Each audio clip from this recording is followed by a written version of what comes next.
wàhálà tí wàá ṣẹlẹ̀ finally báyìí o láàrin Saheed Òṣùpá àti King Wasiu Ayinde K1 The Ultimate. Àwọn olólùfẹ́ Wasiu Ayinde wọ́n bínú tán ní comment section, wọ́n gbaná jẹ́ o. Bẹ́ẹ̀ náà ni àwọn èèyàn ti Saheed Òṣùpá náà ní láéláé àwọn ò ní gbà tí ó fi di pé olólùfẹ́ àwọn olórin ńláńlá méjì yìí wọ́n bẹ̀rẹ̀ sí fọ̀rọ̀ ránṣẹ́ síra wọn. Kódà àwọn kan tiẹ̀ ní kò yẹ kó Òṣùpá máa sọ gbogbo eléyìí tó ń sọ yìí, pé nǹkan tí wọ́n fẹ́ látọ̀dọ̀ ẹ̀kọ́ nìyẹn, pé orin gidi, good vibes, orin gidi tí wọ́n mọ̀ fún làwọn fẹ́ kí o máa kọ. Kí ló ṣẹlẹ̀ gangan tí Òṣùpá fi fọ̀rọ̀ yẹn ránṣẹ́? Kí ló sọnù fọ́nrán yẹn wò?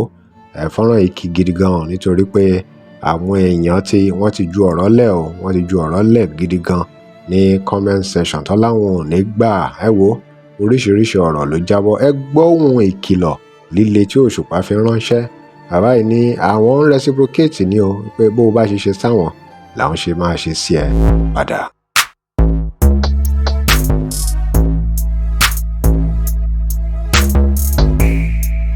Welcome to CrossBlog X TV. Remember to like, share and follow us. Gbogbo àwọn tó bá mi ṣiṣẹ́ lọ́gá tèmi torí èmi máa ń gbọ́rọ̀. Ẹ̀yin tẹ́ ń sọ pé Òṣùpá Saheed lágídí tó dá lágídí. Màá ti kọ́kọ́ kìlọ̀ fún ẹ. Tó bá lò ya wèrè màá wá ní mú síwìn.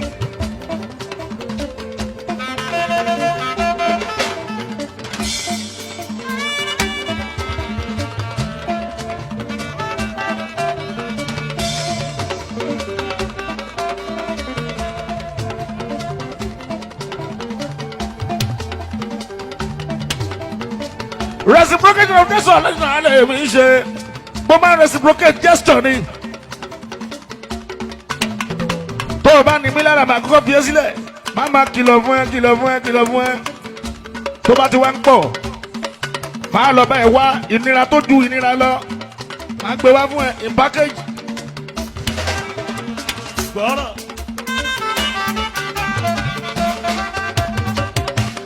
Yọ mí lẹ́nu bàbá ọ̀pọ̀ ọ̀la máa fi ẹlẹ̀ máa wù ẹ́ máa kìlọ̀ fún ẹ máa fẹjọ́ ẹ sùn.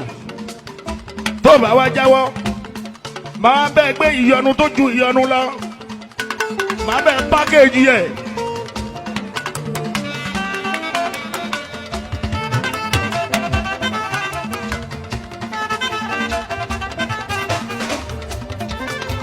Tó bá sọ pé ń pẹ́pẹ́ mi máa ṣe pẹpẹ súùpù fún ẹ. Àbí ń dómi aláta tó máa pa ẹ lórí wàá máa gbé wèrè wà nílẹ̀.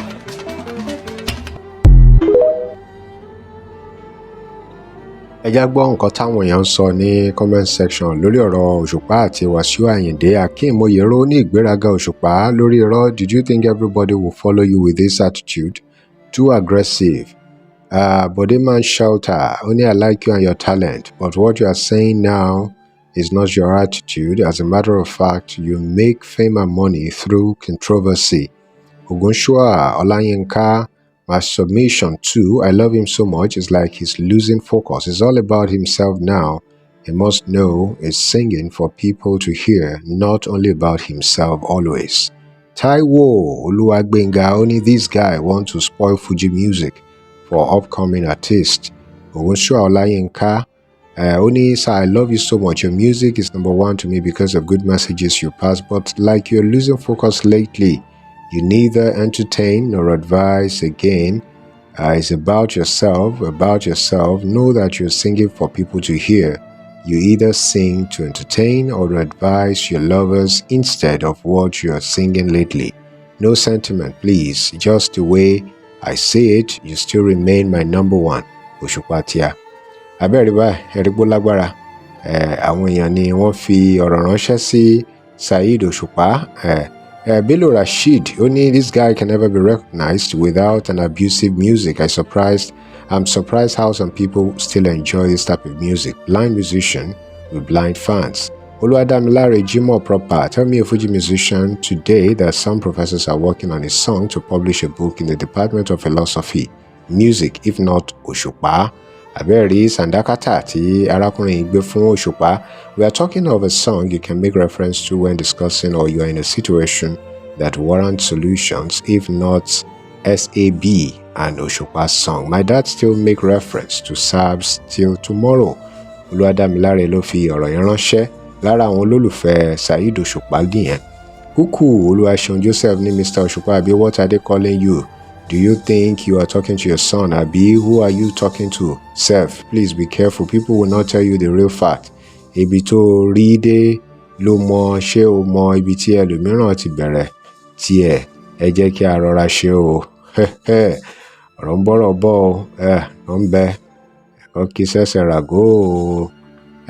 Ọ̀rọ̀ pọ̀, ẹ gbọ́ nǹkan táwọn kan tún sọ ń bí Ramon bàbá tún ṣe Òṣùpá, where are you when K1 is dragging Fuji with top Fuji musicians? Akinduro Akinrolabu ni, is this music? This is Iregbe music. Ó lágbára oníkálukú pẹ̀lú nǹkan tó fẹ́ràn àti nǹkan tí ò fẹ́ràn. Comrade Ọmọtọ́lání Yaro Ọmọtayọ baba, give us good vibes, forget all this jare, don't lose focus. Ta ni o mọ̀ pórin Fuji music orin ni? I love that track die lára àwọn olólùfẹ́ Òṣùpá nìyí. Akeem Oyero, this one no be musician, continue with your problems. Àwọn tí wọ́n ṣe ti Wàsíù nìyẹn máa fẹ́ jẹ́ tí wọ́n fi ọ̀rọ̀ ránṣẹ́ sí Òṣùpá. Prince Ọlárẹ̀wájú ọmọ Òkìjì, that's why I personally love and care for your personality. You always pour out your feelings and you totally dislike hypocrisy. You're my role model and I'm very similar to you. Àbẹ́rẹ́ rí nǹkan báyìí.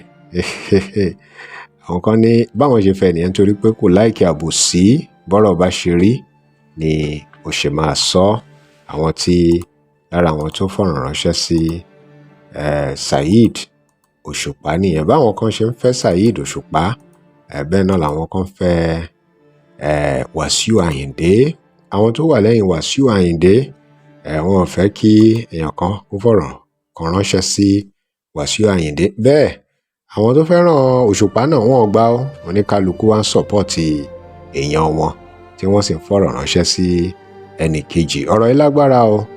Ali King Àyìndé Ọlọ́mọdà, long life K1 Àyìndé, if not for the sake of Alhaji Agba K1, wetin I wan take Fuji do? Shey na this type of masquerade song I go dey listen to for this 21st century? Ó lágbára o. Abioye Muhyiddin, the type of K1 Fuji music is very unique than any other Fuji music in combined. Wasiu Ayinde classical music is so exceptional. That is why any musician that follow his musical style normally succeed on time. A musician like Kolade Onanuga, Wasiu Haruna Ishola, Talazo Extension are all making cool money in the music industry without making noise. In fact, they are more richer than many Fuji musicians that are making noise here and there. Oga, no be music you dey sing again like this, so Idowu Olamide Olasco ló sọ̀rọ̀ yìí o, because you are only saying rubbish, not entertaining at all. To buy Temitope, is he saying he's the owner of Iyonu ni? Wàhálà for Fuji. Ẹ̀yin èèyàn wa, ọ̀rọ̀ rèé o, gbogbo nǹkan táwọn èèyàn dá lẹ̀ lórí comment section rèé. Kí lè ro tiyín lórí ọ̀rọ̀ wàhálà rògbòdìyàn tó ń ṣẹlẹ̀ lágbolé Fuji, pàápàá láàrin Òṣùpá àti Wàsíù Àyìndé àti àwọn tó kù náà bíi Pasuma àti Taye Currency. Kí lè ròyìn ẹ drop comment and remember to like, share and follow us. Thanks for watching. Lọ fún ìpolówó ọjà pé WhatsApp number page. Tẹ́ bá lè rí àmì ṣe gbogbo ogun tó lóhùn ní gbọ́ tó lóhùn ní gbà lórí ayé yín, iná agbára Ọlọ́run máa jó dànù. Kí lè nǹkan tẹ́ ń là kọjá tó dàbí pé ẹ ti wá ọ̀nà àbáyọ ṣùgbọ́n tí ẹ ti rí ọ̀nà àbáyọ. Ẹ ti pàdé wòlíì yín ló fà, ṣùgbọ́n arán mi sí ọ lónìí dádì, arán mi sí ọ lónìí mọ́mì. Olúwa lòun fẹ́ ṣe nǹkan ńlá nínú ayé yín. Olúwa sọ wípé gbogbo tẹ́ ń là kọjá yẹn òun fẹ́ fi òpin sí. Kí nìkan tẹ́ ń là kọjá lórí ìgbéyàwó ni, lórí ọmọ ni, lórí iṣẹ́ ni, níbi gbogbo ni, bóyá ogun kan ló dàbí pé ogun yẹn le, ẹ ti gbìyànjú kò tí ì sí ọ̀nà àbáyọ. Ẹ jẹ́ àjọ gbàdúrà, ẹ jẹ́ àjọ wá ojú Olúwa, kí làṣírí ogun yẹn gangan, ẹ jẹ́ àjọ wádìí lọ́wọ́ Ọlọ́run, ká dẹ̀ mọ ọ̀nà àbáyọ. Ẹ̀rọ ìbánisọ̀rọ̀ tẹ́ fi pè mí fún àdúrà àti ọ̀nà àbáyọ, òun náà ni +234 70 25 47 5427 +234 70 25 47 5427. Bẹ́ẹ̀ ṣe ń pè mí fún àdúrà lórúkọ Jésù ẹ máa rí ìyanu.